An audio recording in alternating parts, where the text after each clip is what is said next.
etc. Pues nada, os voy a presentar. Él es Patri, desarrollador desarrollador que tiene Linux. Él trabaja en NetFilter y bueno, os paso con él.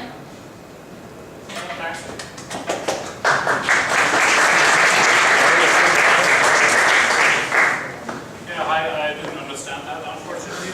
My Spanish is quite bad. So I'm going to be speaking in English, and if I'm going too fast or if you have any questions or whatever, just tell me to slow down or ask, or, well, you know how it works, I guess. So yeah, this is going to be a non-technical talk, just about, excuse me? Yeah, sure. And yeah, it's going to be a non-technical talk, just about working as a free software developer, how to make a professional living out of that, how to get involved into free software projects, and how to, well, basically work in that area and do that as a professional.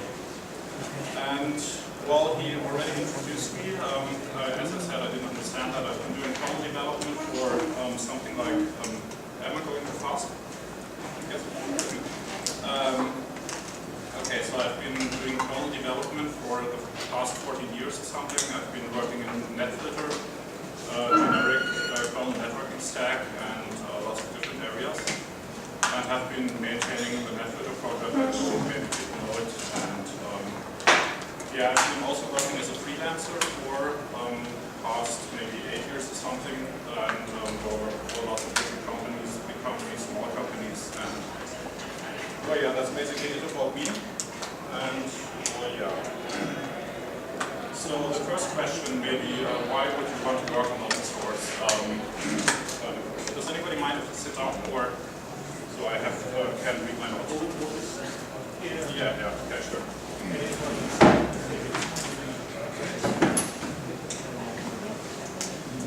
Yeah, so the first question would be why work on open source at all? I mean, if you like programming, working on open source is a lot of fun.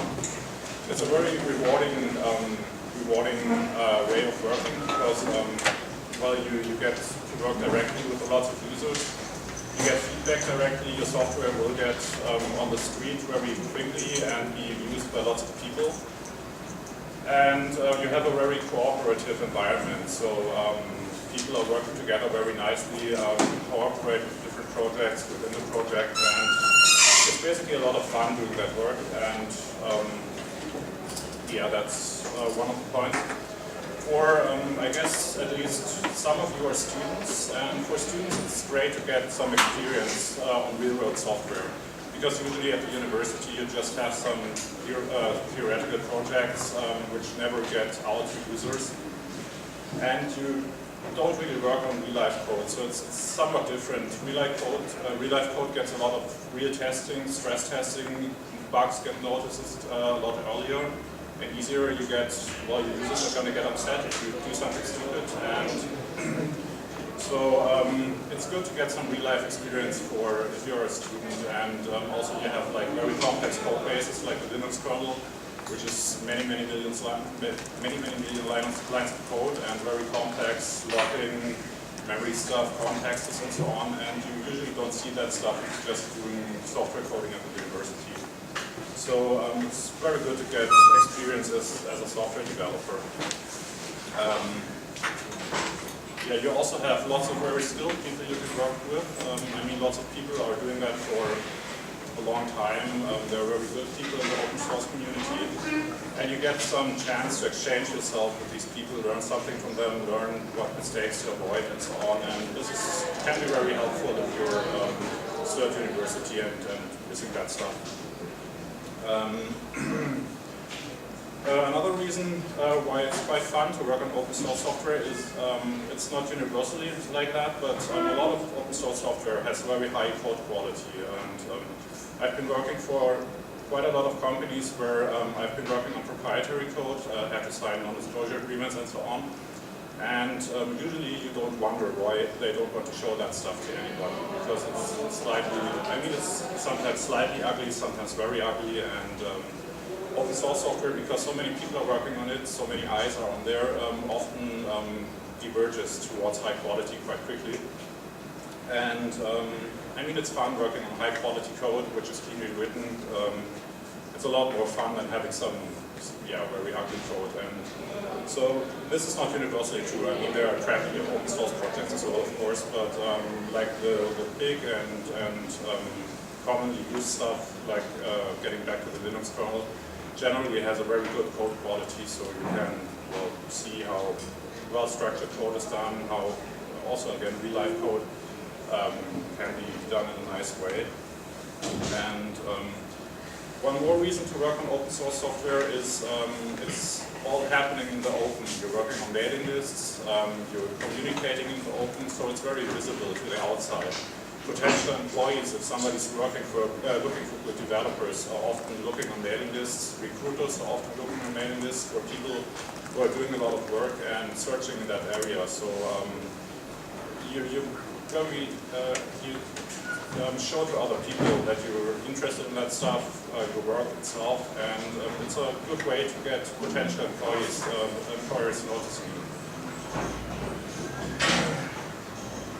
Yeah, so these are all some reasons why you would maybe want to work on open source software instead of proprietary software, especially as a student maybe. There's some misconceptions about open source software, mainly dating back from maybe 10-15 years ago. Back then, you couldn't make much money on open source software. There were a lot of volunteers, but very little people were getting paid. This has changed a lot in the last 10 years. So nowadays, for instance, on the Linux kernel, like 80%, 90% of the people are paid developers, which are earning quite well. And this is the same in a lot of other big software projects. There are, of course, still many volunteers, depending on the area, but well, one misconception is you can't earn money doing free software because you're giving it away anyway for free. This is not true. You can, every skilled developer is getting money from somebody, and it's not going to be hard to find a good job. So, yeah, one reason why it's very easy to get a good job is because there's a big market for open source software. Lots and lots. I mean, every big of the Fortune 500 companies, every company of those is developing open source stuff, is using open source. And also there's thousands and 10,000s of small companies building projects on that, and they all need developers, and they all need some people with competency in that area. So you actually probably have better employment opportunities because there's simply way more companies looking for good developers. This might also make some difference in the salary because there's actually quite a big shortage of good developers in many areas. For instance, Linux kernel developers are wanted basically everywhere, and there are lots and lots of good jobs. You might even get more money than working for some proprietary company. Another advantage is that proprietary companies usually specialize on just their products and open source. Often it's a bit more broadly, so you have many different areas of things you work on and many more potential employees. So basically all the companies I've ever worked for, all of them are looking for open source developers. And I mean, all the big companies, Google, Facebook, whatever, they're all constantly, I mean, if you're doing kernel development, like Pablo and so on previously probably knows, you're getting spammed by recruiters like all the time. They want people, they're looking for people like for everything. And so, yeah, historically it used to be that open source software was mainly used in universities by ISPs for running servers, running internet infrastructure and so on. This has also changed a lot. Nowadays, like, there are millions of devices running open source software, from very, very small devices like cell phones, pacemakers, whatever, to very huge devices like the Large Hadron Collider or whatever, supercomputers and so on. It's basically running everywhere. And yeah, mobile phones, I mean the smartphones, Android phones have like, I think it's 75% market share or something of smartphones, and it's 500 million devices. And so you have lots and lots of different devices lots of different companies which are moving in that direction. A lot of industries are turning devices which didn't used to be computers into computers nowadays. There's some chip in there, some processor in there, some software in there.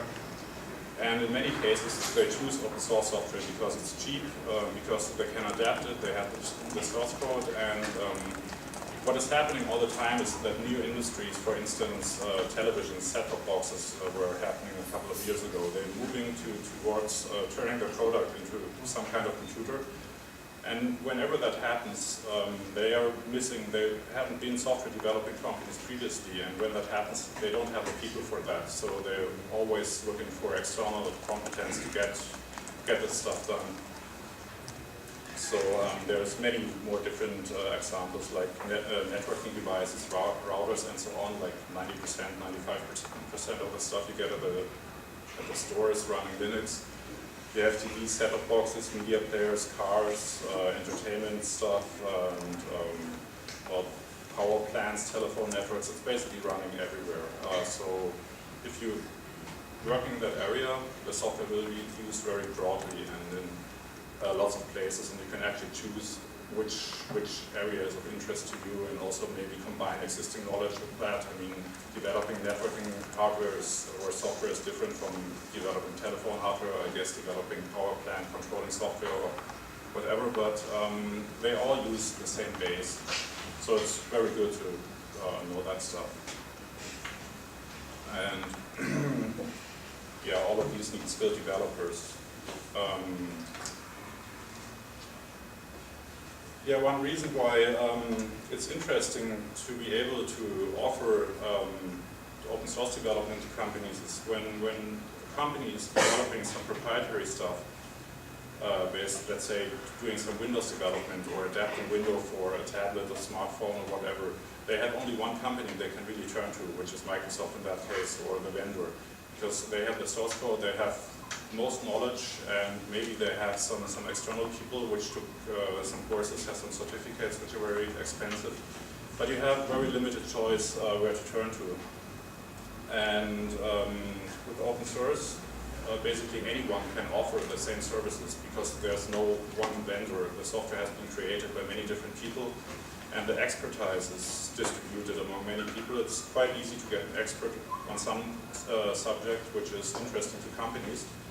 So you can offer the same services previously only some big company which only source code can offer. It's a possibility for basically anyone to offer these services. And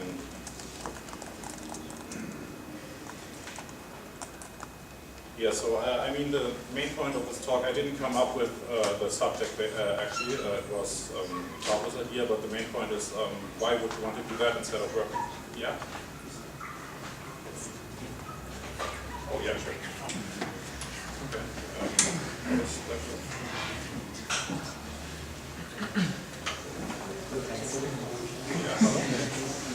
Okay, yeah, I think it's working.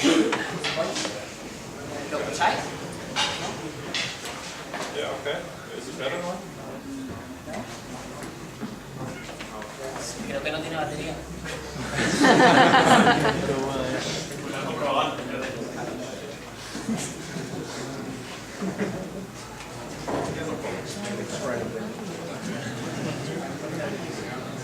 Aquí pone que se está escuchando.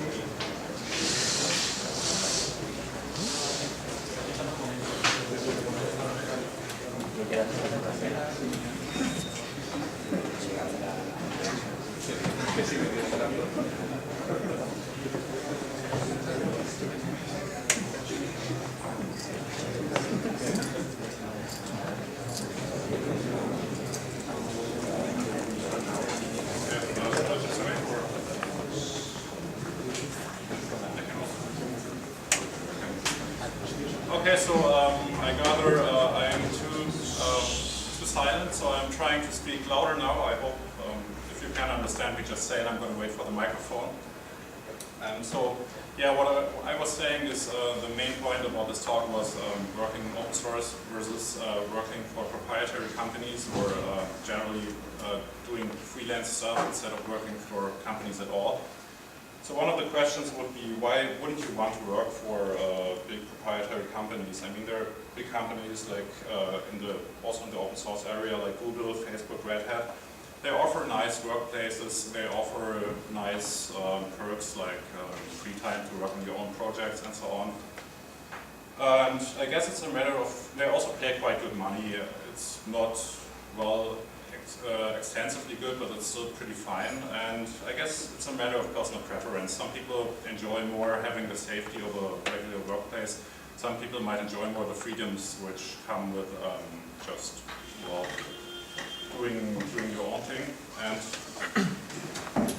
And one of the downsides, I guess this might be a problem in this area. And one of the downsides of working for one of the well-known big companies, they usually require relocation, so you have to move to some different area, which is, of course, I mean, you might not want to do that. This area is very nice, and I mean, I guess no one wants to live in the US or whatever.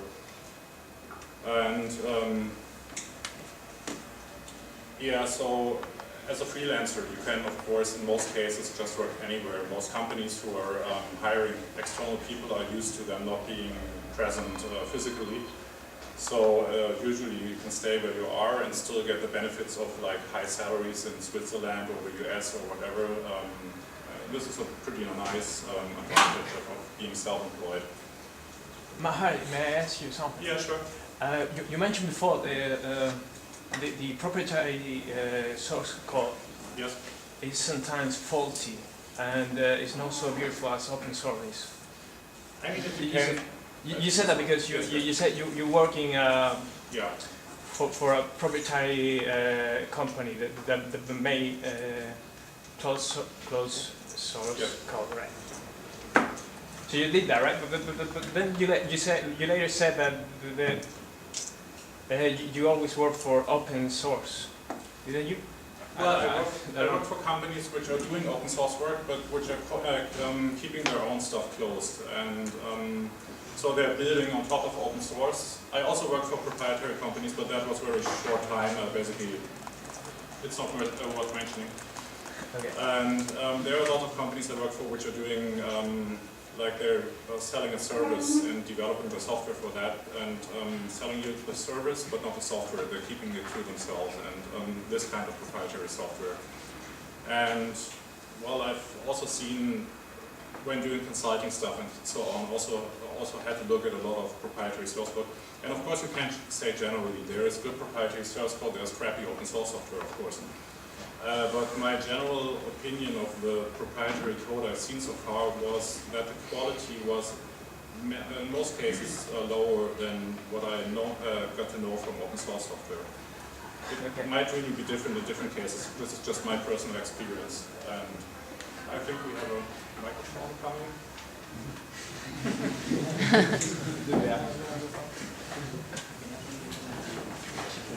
Sí, ya está. Hola. Sí. ¿No?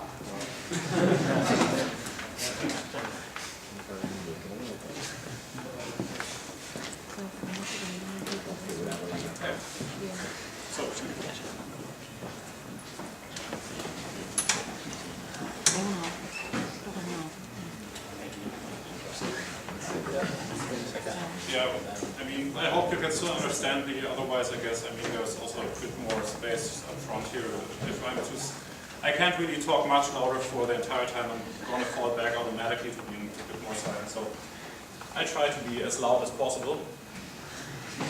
And okay, if you're working for big companies, one more difference to just doing freelance work, consultant work, is often there's a lot of internal procedures involved, like when you want to make some change, you have to get approval, you have to do some paperwork, you have to fulfill documentation requirements and so on.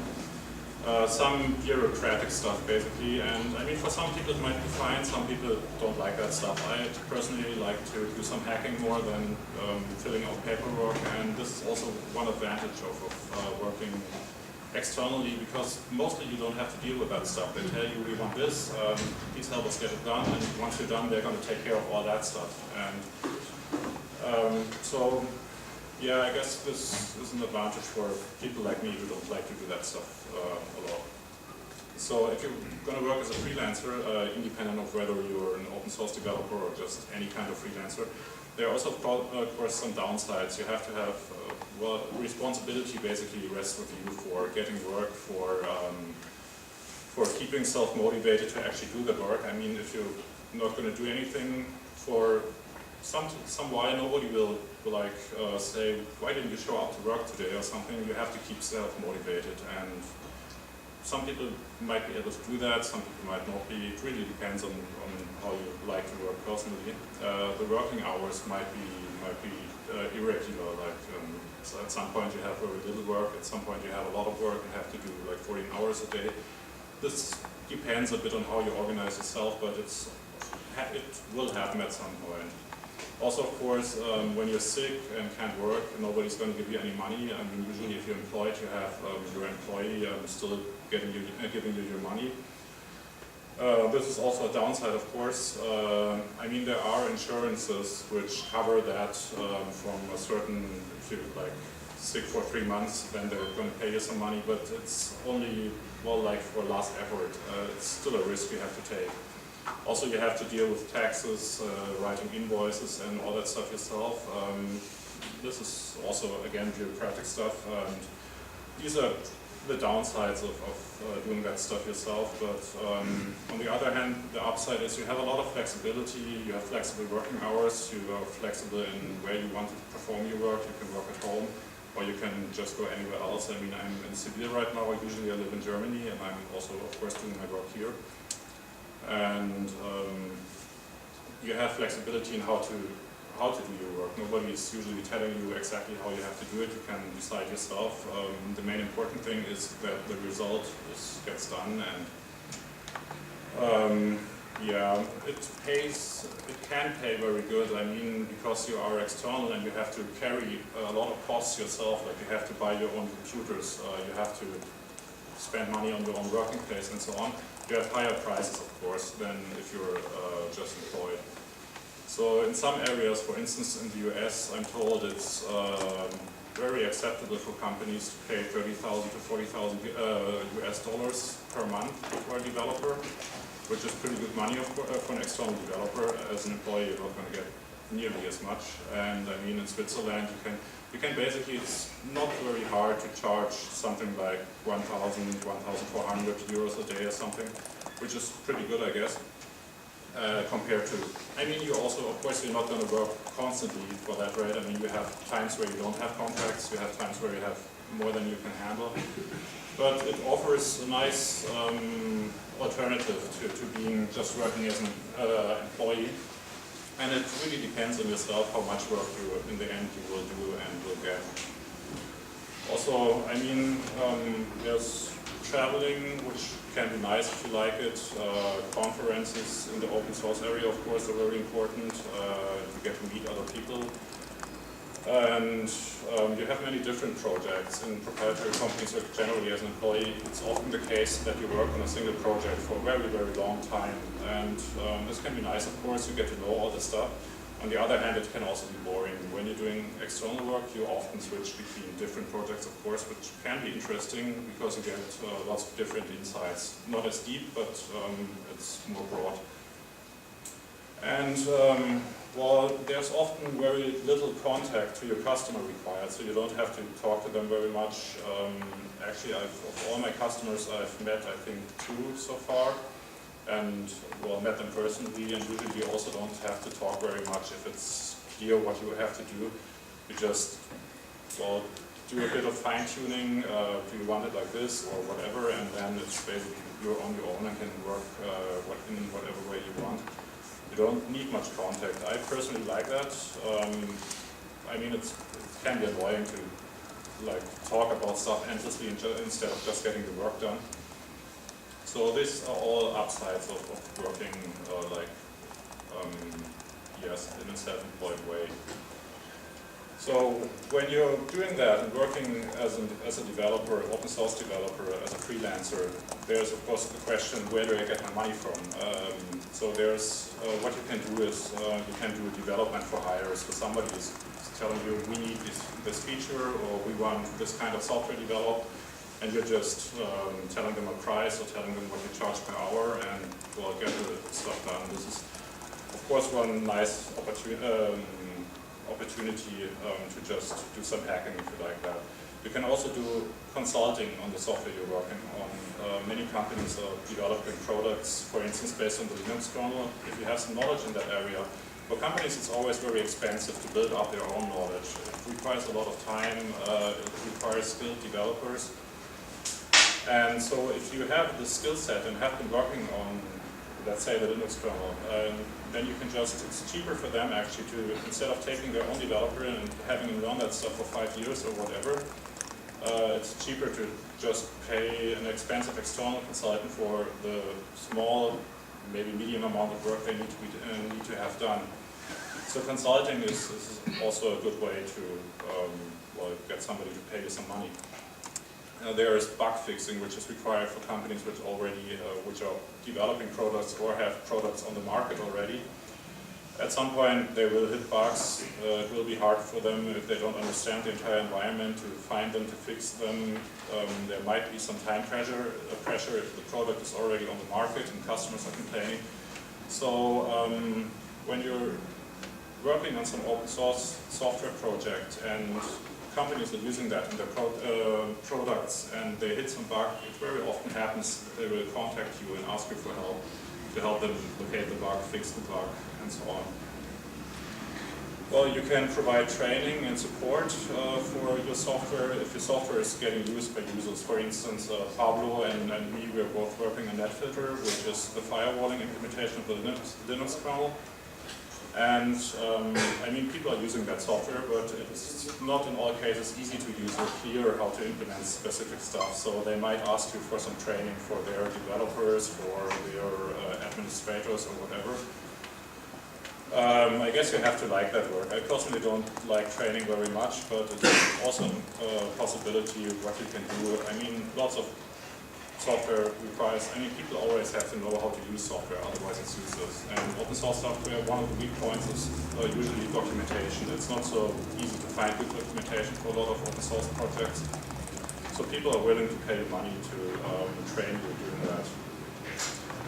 In some cases you might be very lucky. There are companies sponsoring development of external software. For instance, I've been working for Astaro, which is a German firewall vendor. They are producing Astaro firewalls, not sure if you heard of them. And they are using a lot of the NetFilter software, and it, well, kind of is important for their product. So at some point they decided, we want this development to keep on going, we want this project to keep on living, so they used to pay me just getting some money in for just, well, work on the project in whatever way you want. We don't have any specific demands, just do what you want, but work on the project. And this is also a nice way. This is actually done more than a lot of people realize. A lot of developers and especially maintainers of big open source projects get funded in that way. And if you are working on an open source project and you know it's important to some specific company, you can always ask them, would you be willing to sponsor development efforts just to keep the project going. This is also a good way because it keeps your freedom to basically work on the project in whatever way you want, but you're still getting paid for that, which is pretty nice. Also, one last possibility might be donations. In some cases people are willing to donate money for people working on open source projects, but this is happening very rarely and I don't think it will really work in the long term. So, yeah, if you want to do some kind of this work, there are different kinds of open source projects, many different kinds of software. In my experience, the types of software which are really good with this kind of work is the base technology, which is if somebody's is building a product, which basically everyone is using. So, I mean, you have base technology like the Linux kernel, lots of low-level system components, and you have stuff like desktops, you have applications, and so on. And for, let's